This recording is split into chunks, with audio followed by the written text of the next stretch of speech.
کہ معراج کی سگنیفیکنس کون ہے، کیا ہے معراج کی؟ تو یہ کہیں کہ بنی اسرائیل کی سیاسی قیادت، بنی اسرائیل کی جو اللہ تعالیٰ کا روحانی پوزیشن تھی، اس کے خاتمے کی رات اور محمد عربی کی سیادت کا تاج.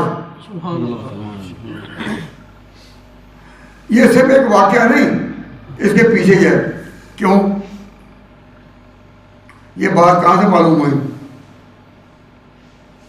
میں نے جو آپ کو کہا نا کہ مسجد حرام سے مسجد اقصی یہ سفر پہلا، لیکن یہ کس کا تعلق ہے؟ قوم کی پچھلی تاریخ سے. تو وہ تاریخ سے تعلق کہاں سے معلوم ہوا؟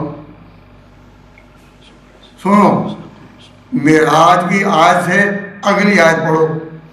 اللہ تعالیٰ نے یہ جو فرمایا کہ یہ پیغمبر مسجد حرام سے مسجد اقصی تک تاکہ ہم اپنی قدرت کے نشان دکھائیں، اس کے لیے.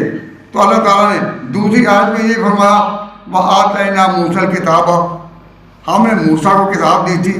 وَجَعَلْنَاهُ هُدًى لِبَنِي إِسْرَائِيلَ، اور ہم نے اس کو قوم بنی اسرائیل کا ہیڈ بنایا تھا.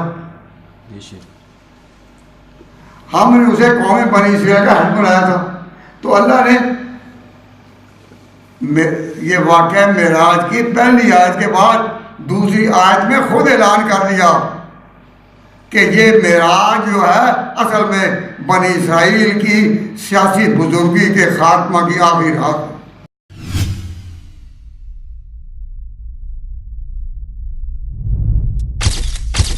Message TV.